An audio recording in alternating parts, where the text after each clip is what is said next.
মাছের মাথা ডালের সাথে একরকম তো সবসময়ই খাই। আজকে একটু ঘুরিয়ে ফিরিয়ে চলুন রেসিপিটা করি।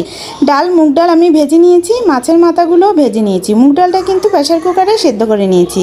মাছের মাথা ভেজে তুলে নিয়েছি। এখানে গোটা জিরা, শুকনো মরিচ, তেজপাতা ফোড়ন দিয়ে বড় বড় টুকরো করা আলুগুলো খুব সুন্দর করে লাল লাল করে ভেজে নেব। ভেজে নেওয়া হয়ে গেলে এখানে সামান্য রসুন কুচি দিব আর পেঁয়াজ কুচি দিব। আলুর সাথে এই রসুন কুচি পেঁয়াজ কুচি খুব সুন্দরভাবে ভাজা ভাজা হয়ে গেলে স্বাদ মতো লবণ, সামান্য মরিচ গুঁড়ো আর হলুদ গুঁড়ো দিয়ে দেব।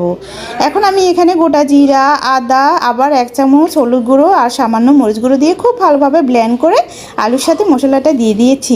তারপর সুন্দরভাবে কষিয়ে নিয়েছি। এখন ভাজা মাছের মাথা দিয়ে তার মধ্যে দিয়ে দেব একেবারে সেদ্ধ করা ডালগুলো আমি কিন্তু একেবারে ঘুটিনি, গোটা গোটাই আছে, তবে খুব ভালোভাবে সেদ্ধ করা হয়েছে। এখন আরও কিছুক্ষণ রান্না করব। রান্না করে ডালটা আর আলুটা যখন সম্পূর্ণ একেবারে সেদ্ধ হয়ে যাবে তখনই আমি রেসিপিটা নামিয়ে নেব। কেমন হয়েছে রেসিপিটা কমেন্ট করে জানাবেন।